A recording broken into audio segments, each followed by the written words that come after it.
नमस्ते। जामसुदा कॉलेज आयुक्तालय राजस्थान सरकार के इस मंच पर मैं आप सभी का हार्दिक स्वागत करता हूं। साथियों, जैसे जैसे दिन बीत रहे हैं, रीट परीक्षा समीप आ रही है और जैसा कि आप सभी की डिमांड थी, ये मांग थी कि पूर्व परीक्षा में जो आए हुए जो प्रश्न है हिंदी और संस्कृत व्याकरण को लेकर के, उसके बारे में मैं बात करूं। आज देखिए, रीट परीक्षा 2011 में जो प्रश्न पत्र आया, उसके कुछ प्रश्न मैंने यहां पर लिखे हैं। आप ये ध्यान रखें कि आज की जो कक्षा है, ये कक्षा बहुत ही महत्वपूर्ण होने वाली है। इसमें 15 प्रश्न है, लेकिन 15 प्रकार की चीजें हैं, 15 प्रकार के बिंदु हैं, जिनके बारे में मैं प्रत्येक बिंदु के बारे में बात करूंगा।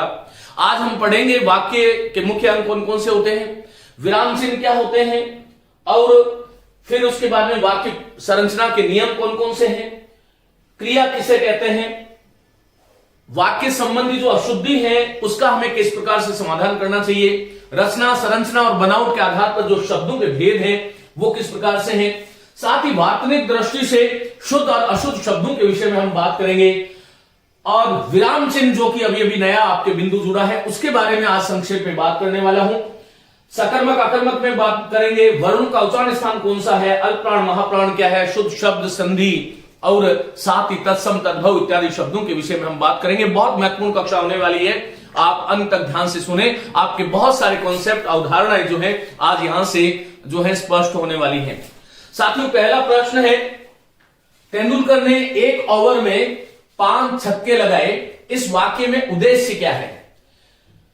प्रश्न फिर से पढ़ रहा हूं, तेंदुलकर ने एक ओवर में 5 छक्के लगाए, ये जो वाक्य है इस वाक्य में उद्देश्य क्या है। क्या छक्के हैं, तेंदुलकर है, ओवर है अथवा 5 है।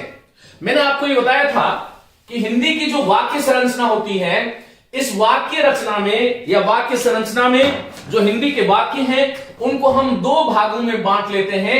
एक वाक्य का उद्देश्य भाग कहलाता है और दूसरा जो भाग है वो विधेय भाग कहलाता है, जिसको हम उद्देश्य पद और विधेय पद भी कहते हैं। ये ध्यान रखिएगा। अब सवाल ये उठता है कि उद्देश्य, वाक्य में उद्देश्य किसे कहेंगे। तो एक सामान्य यदि मैं बात करूं तो वाक्य का जो कर्ता है वो उद्देश्य है और वाक्य की जो क्रिया है वह विधेय है। थोड़ा सा और आगे यदि हम बात करें तो किसी भी वाक्य में साथियों, जिसके बारे में कोई स्टेटमेंट दिया जाता है, जिसके बारे में कोई बात कही जाती है, वह उस वाक्य का उद्देश्य पद होता है। स्पष्ट है कि तेंदुलकर ने एक ओवर में 5 छक्के लगाए, इस वाक्य में किसके बारे में बात की जा रही है, तेंदुलकर के बारे में। तो वाक्य का उद्देश्य क्या हो गया, तेंदुलकर हो गया। ये ध्यान रखिएगा। लेकिन मैंने आपको पूर्व की कक्षा में वाक्य प्रकरण में मैंने आपको समझाया था कि उद्देश्य में कौन कौन सी चीजें आती है, कर्ता और कर्ता के विशेषण। कर्ता के विशेषण यदि हो तो वो भी उद्देश्य में गिना जाएगा। कर्ता का जो विस्तारक है उसे भी हम उद्देश्य पद में गिनते हैं। यूं भी कह सकते हैं कि कर्ता से संबंधित, कर्ता से लिख लीजिएगा, कर्ता से संबंधित जितने भी पद हैं सारे के सारे उद्देश्य पद में समाहित होते हैं, ऐसे ध्यान रखना है। यदि मैं यहां पर यह कहता कि भारतीय क्रिकेट खिलाड़ी तेंदुलकर ने एक ओवर में 5 छक्के लगाए, तो भारतीय क्रिकेट खिलाड़ी तेंदुलकर, ये पूरा जो वाक्यांश हुआ ये उद्देश्य हो जाता। लेकिन आप ध्यान रखिएगा, जो एग्जैक्ट उद्देश्य है, वाक्य का जो कर्ता है वो मुख्य उद्देश्य कहलाता है। फिर कर्ता के कोई विशेषण है। मैंने कहा कि बुद्धिमान सचिन तेंदुलकर ने एक ओवर में 6 छक्के लगाए, 5 छक्के लगाए, कोई फर्क नहीं पड़ता। तो यहां पर कर्ता के जो विशेषण है, कर्ता के जो विशेषण है, मैंने आपको एक दिन एक वाक्य लिखाया होगा कि सफेद गाय हरी घास ज्यादा खाती है। तो गाय कैसी है, सफेद, उसका विशेषण जो है वो भी उद्देश्य के अंतर्गत आता है। ये ध्यान रखिएगा।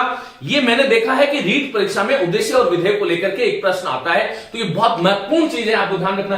कर्ता का जितना भी विस्तारक है, राम का पुत्र श्याम, तो राम का पुत्र श्याम, श्याम किसी वाक्य का कर्ता है, लेकिन कर्ता से संबंधित पद जितने भी हैं, राम का पुत्र, तो श्याम से पहले जितने भी चीजें जो आ रही हैं वो उद्देश्य पद के अंतर्गत आती है। ये आपको ध्यान रखना है। इसी प्रकार विधेय के अंतर्गत क्रिया आती है, लेकिन उस वाक्य का जो कर्म है वो भी विधेय में आएगा, ध्यान रखना। यदि मैं इसको कहूं कि तेंदुलकर ने 1 ओवर में 5 छक्के लगाए, तो तेंदुलकर उद्देश्य हो गया। यहां से 1 ओवर में 5 छक्के लगाए, ये पूरा का पूरा जो वाक्यांश है ये विधेय है। हां, आप ठीक सुन रहे हैं साथियों, इसमें लगाए जो है वो मुख्य है, ये ध्यान रखना, वो मुख्य विधेय है, लेकिन ये पूरा का पूरा जो वाक्यांश है ये विधेय पद है। आपको ऐसा ध्यान रखना पड़ेगा। हिंदी की जो वाक्य संरचना है उसमें 2 पद मुख्य होते हैं, उद्देश्य और विधेय। आपको समझ में आ गया होगा। विधेय क्रिया होती है, विधेय के साथ में क्रिया, क्रिया के विशेषण जो भी है वो भी विधेय के अंतर्गत आएंगे, ये भी ध्यान रखना। कर्म, कर्म के विस्तारक, ये भी विधेय के अंतर्गत आता है। तो संपूर्ण वाक्य को संरचनात्मक दृष्टि से हमें 2 भागों में बांट लेना चाहिए। हिंदी के जो वाक्य रचना है उसमें एक उद्देश्य पद होता है, जिसके बारे में मैंने बता दिया उद्देश्य किसे कहते हैं, और एक विधेय पद होता है। तो ये आपको ध्यान रखना, ये बहुत सरल सी बात है और यहां से बहुत सीधे सीधे प्रश्न आते हैं। प्रश्न संख्या 1 में यहां से मिटा रहा हूं साथियों। आगे जो प्रश्न है वो ये बहुत महत्वपूर्ण है कि विराम चिन्ह का नाम है, विराम चिन्ह का नाम है। अब देखो यहां पर आपको ये दिखाई दे रहा होगा, ये इस तरह से जिसको हम सेमीकोलन कहते हैं, एक डॉट और एक अल्प विराम। साथियों वाक्य में आपको ध्यान रखना है कि 5 चिन्ह जो होते हैं विराम चिन्ह, विराम का अर्थ होता है ठहरना, रुकना, विश्राम। और रुकने की, वाक्य में रुकने की प्रक्रिया को व्यक्त करने के लिए हिंदी में कुछ संकेत चिन्हों का प्रयोग किया जाता है। सामान्य तौर पर उसे ही हम विराम चिन्ह कहते हैं। साथियों जब हम बोलते हैं मौखिक भाषा के अंतर्गत, जब हम बोलते हैं मौखिक रूप से जब हम बोलते हैं, तो उस वक्त हम बलाघात के माध्यम से, रुकने के माध्यम से अपनी बात को और सशक्त अभिव्यक्ति के रूप में कह सकते हैं और श्रोता उसको समझ सकता है। लेकिन जब कोई लेखक लिखता है तब उसकी जिम्मेदारी बनती है कि पाठकों को भ्रांति नहीं हो, पाठक भ्रमित नहीं हो और लेखक के द्वारा लिखी गई चीज को सही सही समझे। इसलिए विराम चिन्हों की बहुत महत्वपूर्ण आवश्यकता है। एक वाक्य आप सभी ने सुना है, जैसे मैंने कहा एक वाक्य है रोको मत जाने दो, रोको मत जाने दो, ये सामान्य वाक्य है। और मैंने यहां पर यदि ये लगा दिया रोको मत जाने दो, इसका मतलब जाने वाले को जाने दो, रोको मत। और यदि मैंने यहां लगा दिया कि रोको मत जाने दो, तो यहां पर देखो ये अर्थ बदल गया। इसका मतलब ये हुआ कि देवनागरी जो लिपि है उसमें विराम चिन्हों का बहुत ही महत्वपूर्ण स्थान है। अब ये जो विराम चिन्ह है इसका अर्थ मैंने बता दिया, वक्ता अथवा लेखक अपनी अभिव्यक्ति करते समय जो कुछ रुकता है, ठहरता है वाक्य में, अब ठहर करके वहां पर नाश्ता नहीं करना है, जो विश्राम है, जो ठहराव है, जो रुकाव है, उसको व्यक्त करने के लिए देवनागरी लिपि में कुछ संकेत चिन्ह बनाए गए हैं, उसी का नाम विराम चिन्ह है। मुख्य रूप से 5 विराम चिन्ह होते हैं। एक को हम बोलते हैं अल्प विराम, एक होता है अर्ध विराम, अल्प विराम, एक होता है अर्ध विराम, एक होता है पूर्ण विराम, एक होता है प्रश्न सूचक, प्रश्न सूचक, और एक होता है विस्मयादिबोधक। देखो कितना इजी आपसे प्रश्न किया गया एग्जामिनर ने। मैं तो ये मानता हूं कि इस प्रकार का प्रश्न आना नहीं चाहिए। आपसे केवल एक चिन्ह पूछ लिया ये लगा करके, और आगे भी परीक्षा में इसी प्रकार से पूछा गया है कि ये जो चिन्ह है इसको हम हिंदी में कौन से विराम चिन्ह के नाम से जानते हैं। तो ये कौन सा है पहले मैं बता देता हूं।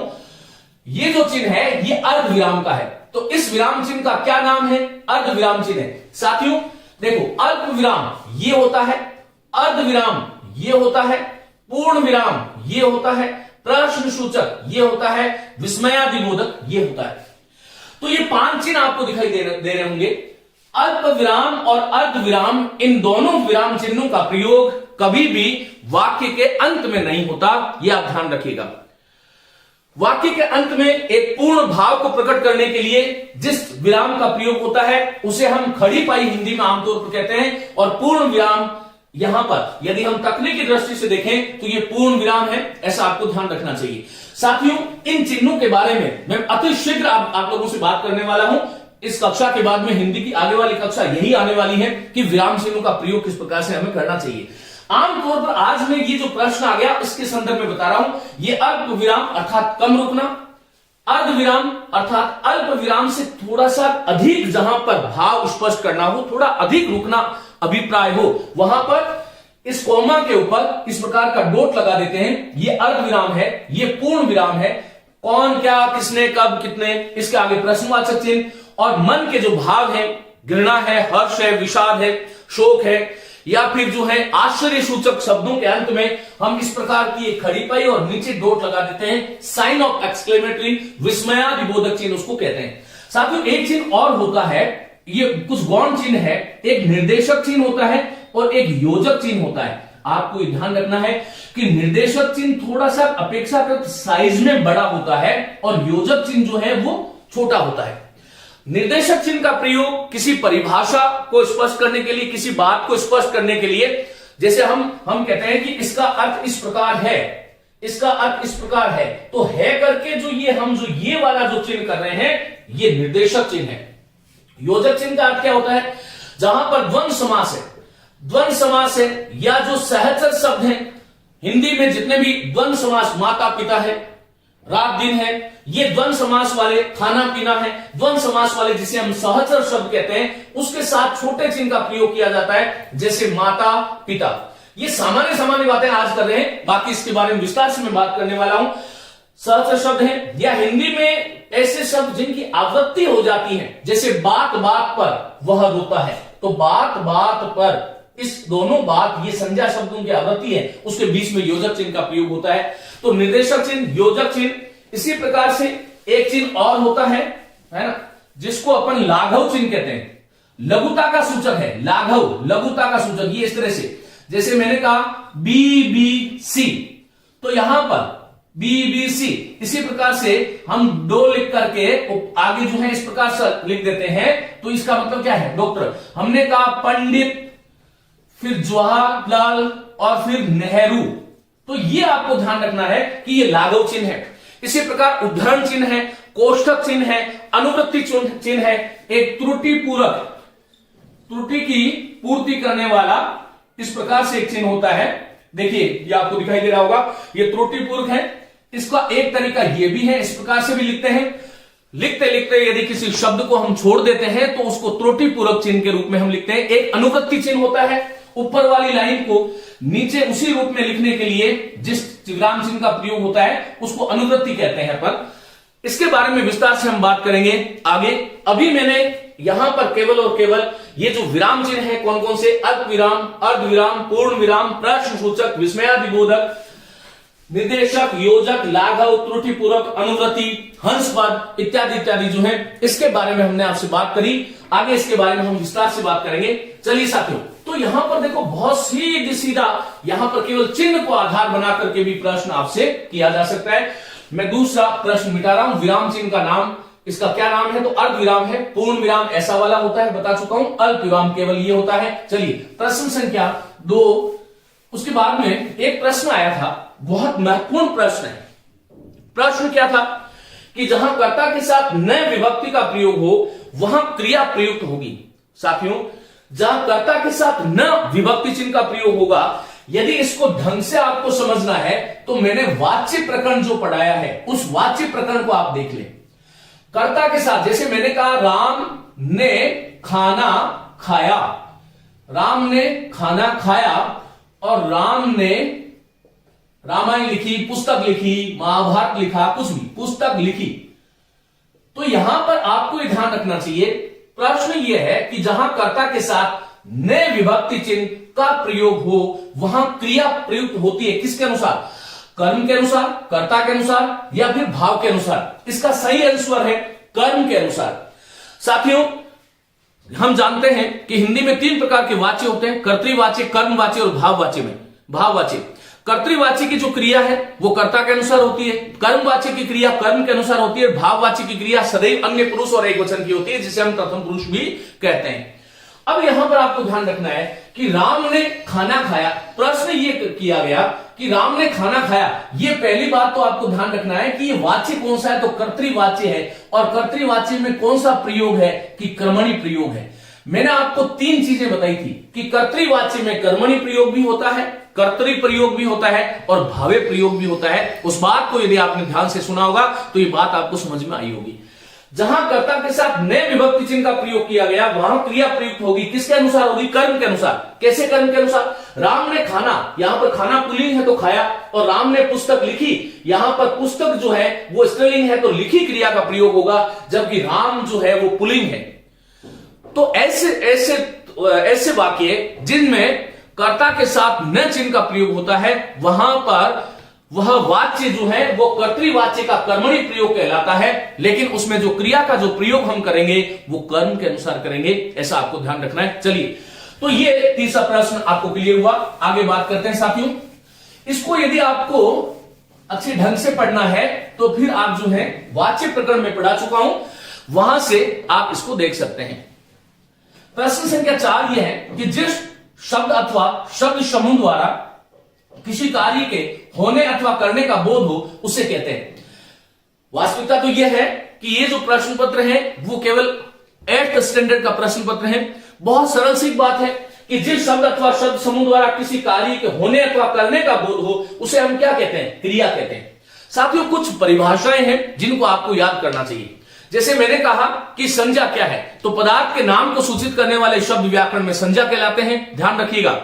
अभी पटवारी में एक प्रश्न पूछा गया था कि जो है संज्ञा शब्दों की व्याप्ति को मर्यादित करने वाले शब्दों को व्याकरण में क्या कहा जाता है? संज्ञा शब्दों की व्याप्ति को मर्यादित करने वाले शब्दों को विशेषण कहते हैं, क्योंकि विशेषण संज्ञा शब्दों की व्याप्ति को मर्यादित करते हैं। विशेषण के बारे में मैंने एक स्वतंत्र व्याख्यान दिया हुआ है, आप वहां से उसको पढ़ सकते हो। सर्वनाम क्या है? संज्ञा के प्रतिनिधि चिन्ह है।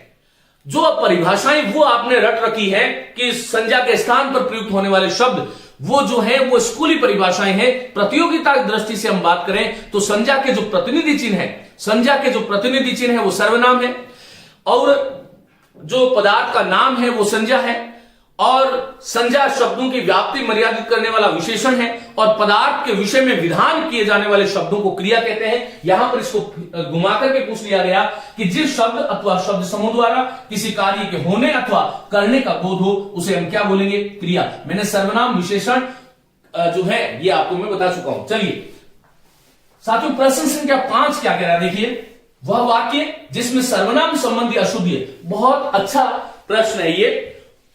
आपको इन चारों वाक्यों में से ऐसा वाक्य चुनना है जिसमें सर्वनाम संबंधी अशुद्धि है। पहला वाक्य है मैं पुस्तक नहीं दूंगा, मैं मेरी पुस्तक नहीं दूंगा, मैं पुस्तक दूंगा, मैं उसको पुस्तक दूंगा। आप पहले अपने मन में सोचिए कि इसमें से यदि आपके सम्मुख या इस प्रकार का कोई प्रश्न आता है तो आपका उत्तर क्या होगा। साथियों, ऐसा वाक्य छांटना है जिसमें सर्वनाम संबंधी अशुद्धि है। मैं पुस्तक नहीं दूंगा, ये ठीक है क्योंकि मैं करता है, पुस्तक कर्म है, और नहीं दूंगा ये जो है नकारात्मक निषेधवाचक वाक्य है अर्थ के आधार पर। मैं मेरी पुस्तक नहीं दूंगा, इसका सही आंसर है मैं मेरी पुस्तक नहीं दूंगा, ये वाक्य अशुद्ध है। और ऐसा क्यों हुआ ये आपको जान लेना चाहिए कि मैं के साथ में कभी भी वाक्य में मेरा, मेरी, मेरे का प्रयोग ना करें। यदि मैं के साथ में किसी भी वाक्य में मेरा, मेरी और मेरे का प्रयोग हुआ है तो वाक्य अशुद्ध है, यह आपको ध्यान रखना चाहिए। इसी प्रकार हम के साथ हमारा, हमारी और हमारे का प्रयोग नहीं करें। तुम के साथ कभी भी तुम तुम्हारा काम करो गलत है, तुम के साथ तुम्हारा, तुम्हारी और तुम्हारे का प्रयोग ना करें। मैं मेरा काम करूंगा, ये वाक्य अशुद्ध है। इन सभी के स्थान पर एक शब्द मैं आपको दे रहा हूं वो शुद्ध होता है और वो ये है अपना। मैं अपना काम करूंगा।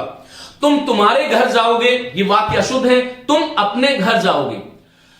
हम हमारी पुस्तक पढ़ेंगे, ये वाक्य गलत है। हम के साथ कभी हमारा, हमारी, हमारे का प्रयोग नहीं होता।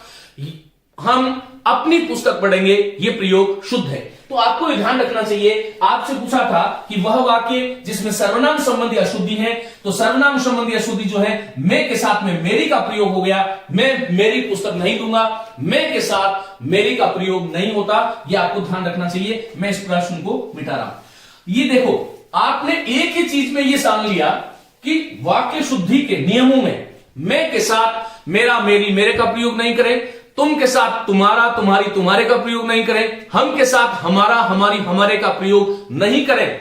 इन सभी के स्थान पर मैं के साथ अपने का, तुम के साथ अपने का, हम के साथ अपने शब्द, अपनी शब्द या अपना शब्द का प्रयोग करना चाहिए। ये हमारा घर है, ये तो शुद्ध है, लेकिन मैंने कहा कि हम हमारे घर जा रहे हैं, ये गलत है, हम अपने घर जा रहे हैं, ये साथियों इस तरह से आपको जो है ध्यान रखना चाहिए। एक प्रश्न आया कि यौगिक शब्द है, एक शब्द है गणेश, एक आधा, एक पूर्ण और एक जलन।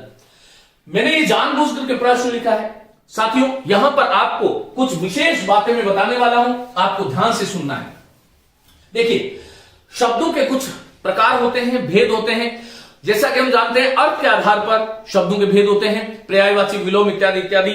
उत्पत्ति के आधार पर जो है हिंदी भाषा में 5 प्रकार के शब्द हैं, तत्सम, तद्भव, देशज, विदेशज और संकर। और रचना और बनावट के आधार पर, रचना, बनावट या व्युत्पत्ति, रचना, बनावट या व्युत्पत्ति के आधार पर हिंदी में 3 प्रकार के शब्दों का विभाजन किया गया है।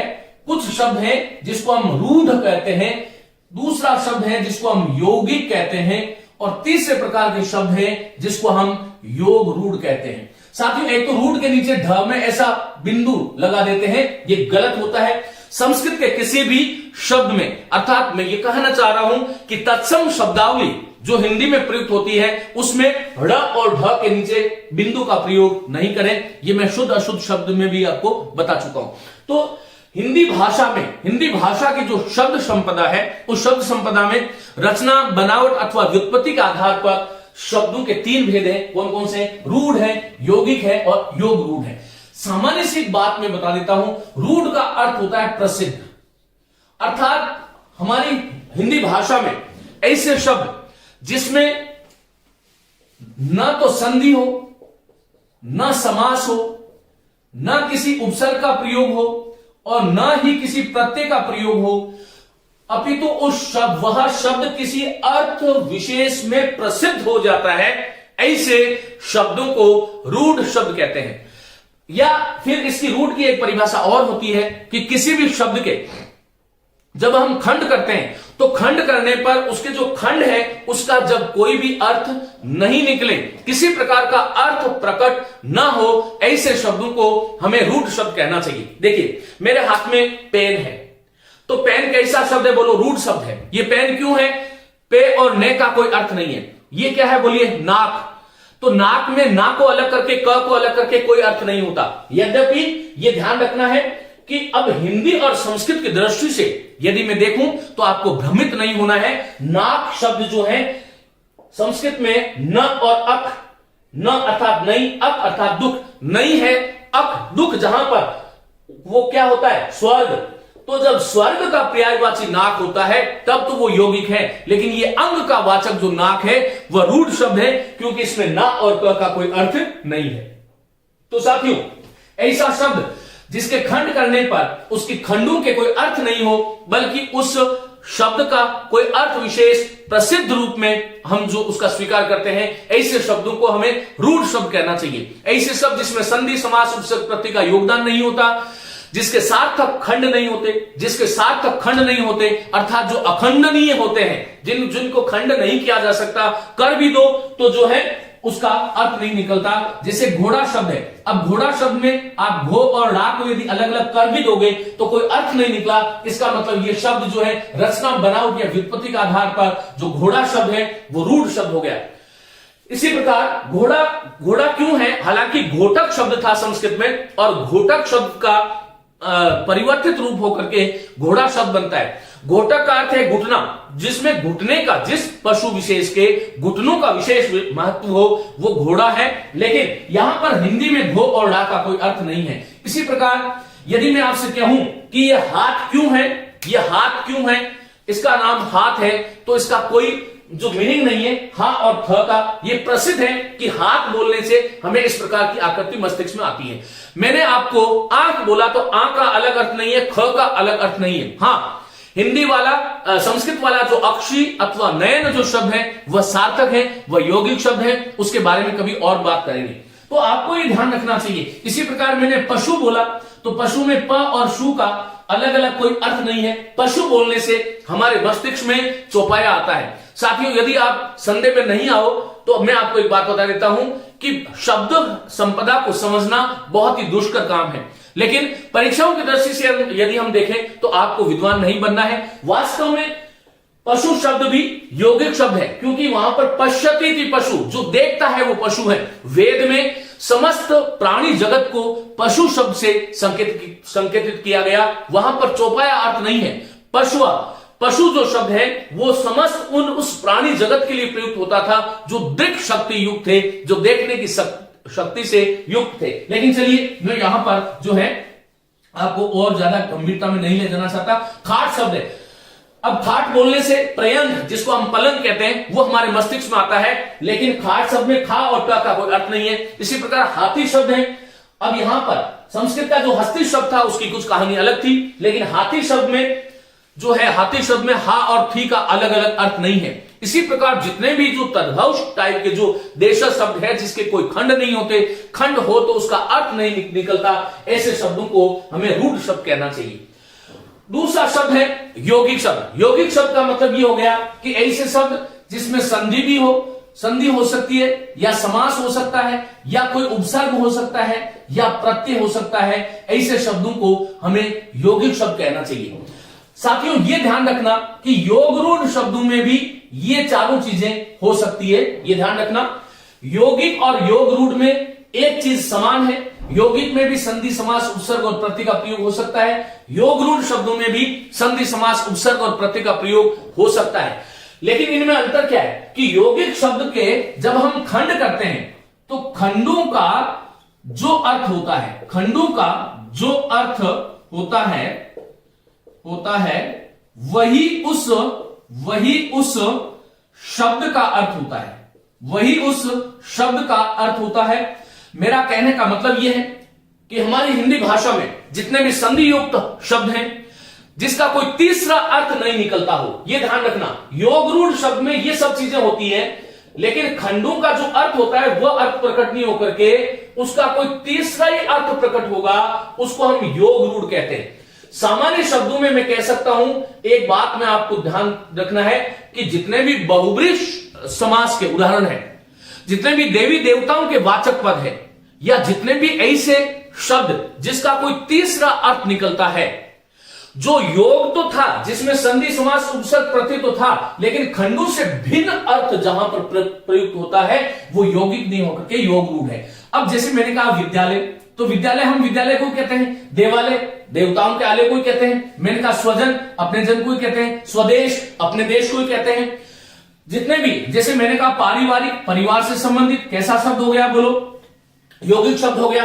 यौगिक खुद भी यौगिक है, क्योंकि योग शब्द के साथ में एक प्रत्यय जुड़ा है, तो यौगिक खुद जो शब्द है वो संरचनात्मक दृष्टि से यौगिक शब्द ही है, क्योंकि योग है जिसमें, किसका योग, जिसमें संधि समास उपसर्ग प्रत्यय का योग हो, वो यौगिक शब्द है। और इसकी शर्त यह है कि जो खंड करते हैं तो खंड करने से खंडों का जो अर्थ होता है वही उस शब्द का अर्थ होना चाहिए, तो वो यौगिक है।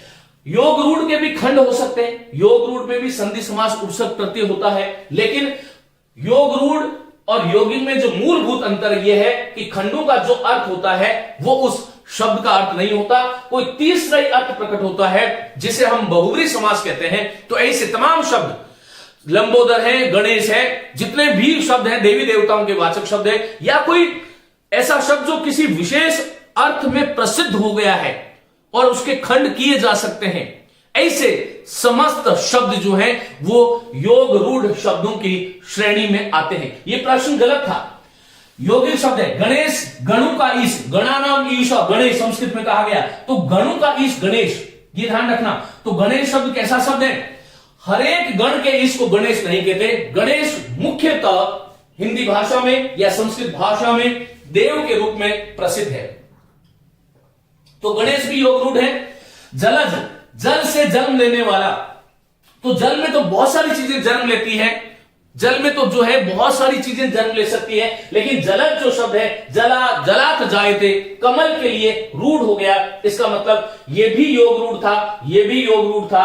आधा और पूर्ण ये जो शब्द है, ये हिंदी की दृष्टि से आधा और पूर्ण जो शब्द है वो रूढ़ शब्द है, ये आपको ध्यान रखना है। ये प्रश्न गलत था। मैंने इसलिए लिखा है आपके सामने जानबूझ करके। आप इसको ऐसे पहचान सकते हो कि गणेश वह जो गणों का ईश है, बहुव्रीहि समास है, और वह जिसका जन्म जल से होता है या जल में जिसका जन्म होता है वो जो है जलज अर्थात कमल होता है। साथियों, आपको ध्यान रखना है, रचना, बनावट या व्युत्पत्ति के आधार पर शब्दों के 3 भेद हैं। उम्मीद है आपको ये चीजें समझ आई होगी। आपको कोई भी शब्द, जैसे मैंने शब्द दे दिया बुहारी, मैंने शब्द दे दिया झाड़ू, मैंने शब्द दे दिया लड़की, तो लड़की शब्द का निर्माण लड़का में ई प्रत्यय जोड़ने से हुआ है।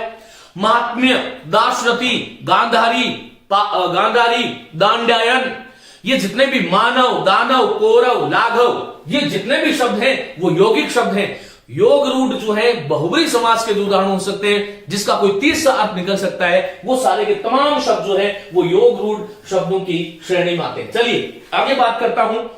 प्रश्न आया, वर्तनी की दृष्टि से शुद्ध शब्दों का युग्म कौन सा है? एक जो है शब्द शुद्धि का प्रश्न आपके आता है। शब्द शुद्धि में पढ़ा चुका हूं, आप प्लेलिस्ट में जाएं, हिंदी की प्लेलिस्ट में जाएं और वहां पर आप इसको जो है शब्द शुद्धि के शायद 3 या 4 पाठ मैंने डाल रखे हैं, वहां से आप इसको देख सकते हो। साथियों, पहला शब्द है परिणत। अब यहां पर आपको ध्यान रखना है कि एग्जामिनर ने चौथा विकल्प मैंने लिखा नहीं है, वर्तनी की दृष्टि से शुद्ध शब्दों का युग्म, अर्थात कौन सा विकल्प है जिसमें सभी शब्द शुद्ध है। परिणत शब्द शुद्ध है क्योंकि परि और नत से बनता है। री र श के बाद में जब न आता है तो न बन जाता है। परिणत जो विशेष रूप से झुका हुआ है, परिणत उसको कहते हैं। तदुपरि ये शब्द भी ठीक है क्योंकि तत् और उपरि शब्द के साथ संधि होकर के शब्द बनता है तदुपरि। कुछ लोग इसी प्रकार तत् और उपरांत से, एक शब्द बहुत महत्वपूर्ण है, इसको आप लिखिएगा, त का द हो जाएगा, शब्द बनेगा तदुपरांत। लेकिन कुछ लोग इसको तदोपरांत लिखते हैं, ये तदोपरांत गलत शब्द है, तो तदुपरि ठीक है। साथियों, ये श्रृंगार जो शब्द है ये भी गलत है। यहां पर आपको ध्यान रखना चाहिए कि देवनागरी लिपि में जब श के साथ में र जुड़ता है तो श्र बनता है, और श के साथ में जब री स्वर जुड़ता है तब ये श्री बनता है। हम लोगों की शब्दों को सजाने की आदत है। देवनागरी में इस प्रकार का शब्द का लेखन भी हो रहा है। ऐसा कोई भी शब्द है, वर्ण है ही नहीं जिसमें र भी हो और जिसमें री हो। ये दोनों स्वतंत्र वर्ण है, एक श्र है एक श्री है। जैसे मैंने लिखा श्रम, श्रमिक, तो श्रमिक में श्र आएगा, और मैंने लिखा श्रृंगार, श्रृंगार, श्रृंग। ये जो श्रृंग जो शब्द है उसमें यहां पर आपको ध्यान रखना चाहिए, ये श्रृंगार ये गलत होगा, शुद्ध शब्द होगा श्रृंगार, क्योंकि या तो ये वर्ण बनता है या ये बनता है। इस प्रकार का कोई भी वर्ण देवनागरी लिपि में नहीं है। कुछ शब्द जो है जो बहुत सुंदर शब्द थे, लेकिन हमने हमारी गलतियों से, आलस्य से उन शब्दों को बिगाड़ दिया। तो आइए, मैं कह रहा हूं कि श्रृंगार जो शब्द है वो अशुद्ध है, माधुर्यता शब्द भी अशुद्ध है। साथियों, इस युग में परिणत और तदुपरि ये 2 शब्द ठीक थे, श्रृंगार और माधुर्यता दोनों गलत है। माधुर्यता क्यों गलत है? आपको ध्यान रखना चाहिए कि मधुर शब्द है, मधुर के साथ में यह जोड़ते हैं तो माधुर्य शब्द बनता है, और मधुर शब्द के साथ में जब मैं त जोड़ता हूं, मधुर के साथ में जब ता जोड़ूंगा तो शब्द बनता है मधुरता। या तो आप माधुर्य बना लो या मधुरता बना लो, लेकिन माधुर्यता जो शब्द है वो गलत है। क्यों गलत है ये ध्यान रखिएगा। सिद्धांत है, नियम है कि किसी भी शब्द में एक ही अर्थ वाले एक से अधिक प्रत्ययों का प्रयोग नहीं कर सकते, क्योंकि यह प्रत्यय और ता प्रत्यय दोनों ही प्रत्यय भाववाचक है। तो यह आपको विशेष रूप से मस्तिष्क में बिठा लेना है कि कोई भी ऐसा शब्द आप देखो जिसके अंदर यह प्रत्यय भी हो और ता प्रत्यय भी हो, वो गलत होगा। एक ही अर्थ वाले 2 प्रत्ययों का प्रयोग एक शब्द में नहीं होता। हां, एक दूसरा बात ध्यान रखें, एक शब्द में एक से अधिक प्रत्ययों को जोड़ा जा सकता है, लेकिन एक ही शब्द में एक ही अर्थ वाले 1 से अधिक प्रत्ययों का प्रयोग नहीं करना चाहिए। इसलिए माधुर्यता भी गलत है, या तो माधुर्य या मधुरता का प्रयोग होना चाहिए। तो इसका मतलब ये लाइन गलत है। आगे है द्रष्टव्य। ये बहुत अच्छा शब्द एग्जामिनर ने दिया था। साथियों, हमारी आदत है कि द्रष्टव्य को या तो हम ऐसे लिखते हैं, या कुछ लोग द्रष्टव्य को ऐसे लिखते हैं, या कुछ लोग द्रष्टव्य को ऐसे लिखते हैं। ये तीनों ही शब्द गलत है।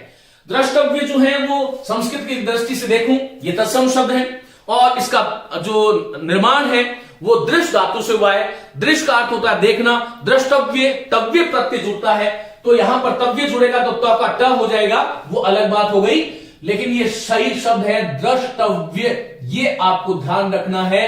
ट हलंत नहीं करना है क्योंकि इसमें तव्य पूरा प्रत्यय है, तो तव्य क्यों हलंत हो गया।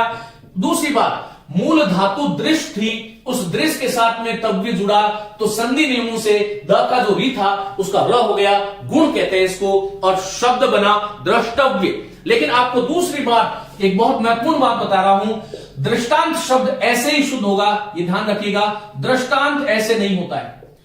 लेकिन जो दृष्टा शब्द है, दृष्टा ऐसे ही शुद्ध होगा, ये आपको ध्यान रखना है। इसी प्रकार से सृष्टा, सृष्टा लिखना चाहिए न कि सृष्टा, लेकिन साथियों दृष्टांत को ऐसे लिखोगे। इसी प्रकार से दृष्टि शब्द जो है वो ऐसे ही शुद्ध होगा, ये दृष्टि जो है वो अशुद्ध है। ये कुछ शब्द है, इसका आप स्क्रीनशॉट ले लें। ये देखिएगा, ये जो है वो शुद्ध है, ये अशुद्ध है, ये जो है वो शुद्ध है, ये शुद्ध है, ये शुद्ध है, ये अशुद्ध है, ये अशुद्ध है, और ये तीनों भी अशुद्ध है।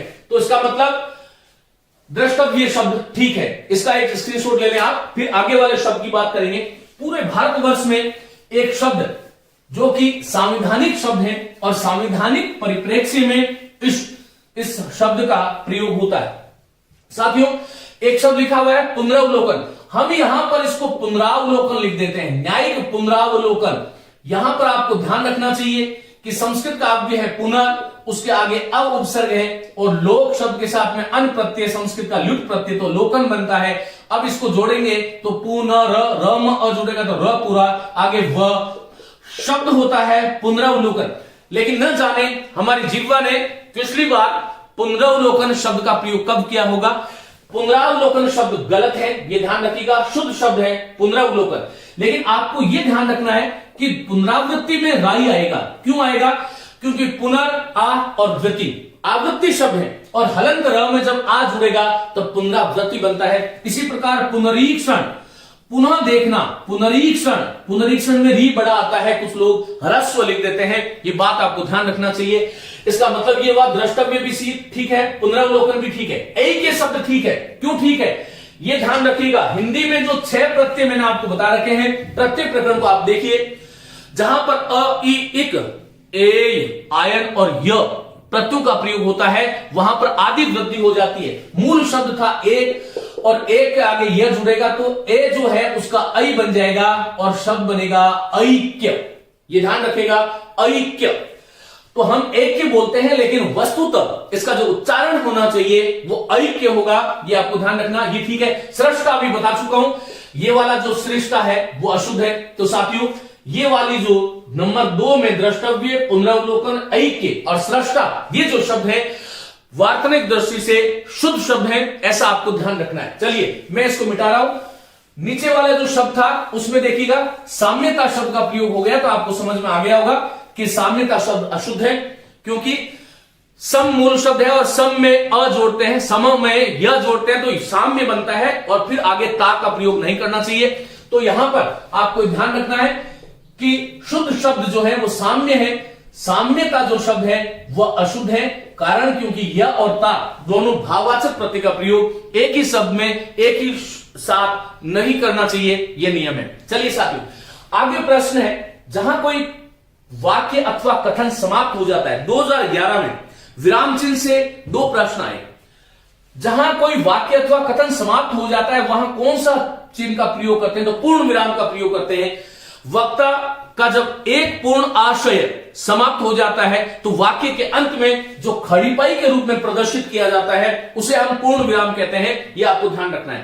पूर्ण विराम का प्रयोग और भी बहुत सारे स्थल हैं, उस पर उन जगहों पर पूर्ण विराम का प्रयोग करना चाहिए। मैंने अभी आपको बताया था अल्प विराम, अर्ध विराम, पूर्ण विराम, प्रश्न सूचक, विस्मयादिबोधक, लाघव चिन्ह, निर्देशक चिन्ह, योजक चिन्ह, अनुवृत्ति चिन्ह, त्रुटिपूरक चिन्ह, कोष्टक, मजला कोष्टक, ये सारे के सारे जो है विराम चिन्हों के रूप में प्रयुक्त होता है। तो यहां पर इसका सही आंसर होगा पूर्ण विराम। साथियों प्रश्न संख्या 9 था कि चिड़िया आकाश में उड़ रही है। इस वाक्य में उड़ रही है क्रिया किस प्रकार की है? देखो मैंने आपको बताया था कि उड़ना, जाना, बैठना, सोना, बैठना, सोना, रोना, जागना, रोना, जागना, मुस्कुराना, मुस्कुराना, लजाना, ये सारी की सारी जो क्रियाएं हैं वो सारी की सारी अकर्मक क्रियाएं हैं। और ये भी ध्यान रखना कि उड़ना तो पूर्ण अकर्मक क्रिया है। अकर्मक क्रिया के भी आगे भेद हो जाते हैं, क्रिया प्रकरण में पढ़ा चुका हूं, वहां से आप इसको देख लें। तो आपका चिड़िया आकाश में उड़ रही है, इस वाक्य में उड़ रही क्रिया किस प्रकार की है, तो अकर्मक क्रिया है। प्रश्न संख्या 9 का सही उत्तर है 1 अकर्मक। आगे चलते हैं साथियों, कौन सा वर्ण औष्ठ्य नहीं है। देखो वर्ण विचार आप लोगों के जो है हिंदी के पाठ्यक्रम में है। वर्ण विचार के विषय में मैं विस्तार से वर्ण विचार वाली कक्षा में बता चुका हूं, उसको आप देखिएगा। मैंने वहां पर कुछ सूत्रों के माध्यम से हिंदी वर्णमाला को पढ़ाया है, बहुत व्यवस्थित सुव्यवस्थित है। अभी इतना ही कहूंगा कि यहां पर एक सूत्र है उपूव, जिसको मैंने बताया उपूव औष्ठ। तो उ का अर्थ है उ और उ, पु का अर्थ है प, फ, ब, भ और म और व, अर्थात 2, 5, 7 और 1 8 वर्ण ऐसे हैं हिंदी में जिसको हम औष्ठ से बोलते हैं। ये आपको ध्यान रखना चाहिए। तो कौन सा वर्ण औष्ठ्य नहीं है, उ और व। उ और व औष्ठ्य है, प वाला कुछ है नहीं। तो इसमें कौन सा नहीं है, आ औष्ठ्य नहीं है, क्योंकि आ का एक चिन्ह मैंने बताया था अकुह विसर्ग कंठ। प का अर्थ होता है अ और आ, जैसे पु का अर्थ पवर्ग था, पु का अर्थ कवर्ग है, तो क ख ग ग ग अंग, और ह और विसर्ग अंग, ह और विसर्ग का उच्चारण स्थान जो है वो कंठ होता है। ऐसा आपको ध्यान रखना चाहिए।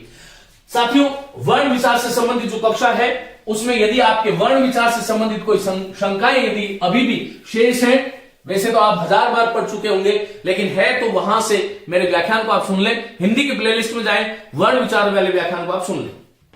चलिए प्रश्न संख्या 11 क्या है, अल्पप्राण ध्वनि समूह है।